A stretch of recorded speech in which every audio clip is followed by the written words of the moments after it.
Welcome to my new vlog. તો આજે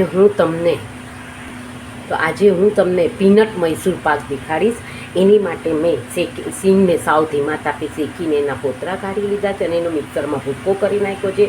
1 વાટકી મેં ભૂક્કો લીધો છે, એની સામે મેં પોણો વાટકી મિશ્રી લીધી છે, પોણો વાટકી ઘી લીધું છે અને અડધો વાટકી હું એમાં જળ પધરાવીશ. સૌ પ્રથમ આ બધાને હું ગેસ ચાલુ કર્યા વગર આને મેં ઘીથી ગ્રીસ કરી લીધું છે. આમાં બધી સામગ્રી પધરાવી અને ધીરે ધીરે હલાવીશ અને પછી એક રસ જેવું થશે પછી એનો ગેસ ચાલુ કરીશ.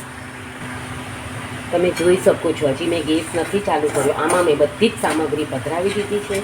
હવે હું આને હલાવીશ અને થોડું એક રસ થશે પછી જ ગેસ ચાલુ કરીને એને તૈયાર કરીશ.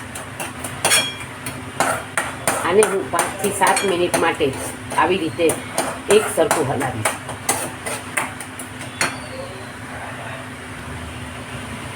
મેં આને 5 મિનિટ હલાવ્યા પછી હવે મેં આને ગેસ ચાલુ કરી દીધો છે. હવે હું આને એક સરખું હલાવીશ અને પછી એમાં 1 ટીસ્પૂન જેટલું ઘી પધરાવીશ.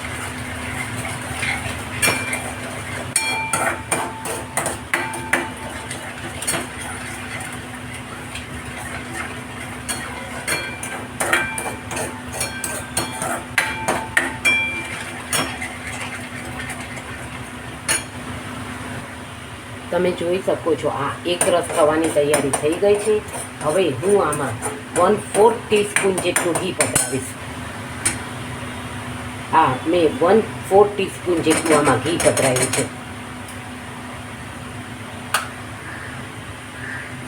મેં પહેલાં અડધી ટીસ્પૂન જેટલું એટલે કે 1/4 ટીસ્પૂન જેટલું ઘી પધરાવેલું અને ફરીથી હું 1/4 ટીસ્પૂન જેટલું ઘી પધરાવું છું આમાં.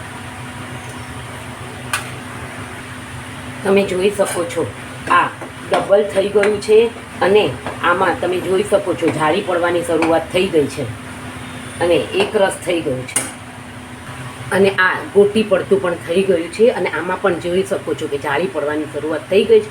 હવે મેં આ ઘીથી ગ્રીસ કરી રાખ્યું છે એટલે આમાં હું પધરાવી દઈશ. આ ઓછું છે એટલે આપણે જો મોટામાં પધરાવશું તો જાળી નહીં પડે.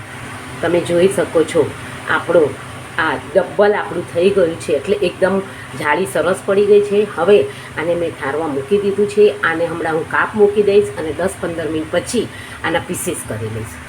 તમે જોઈ શકો છો એકદમ સરસ પીસીસ થઈ ગયા છે.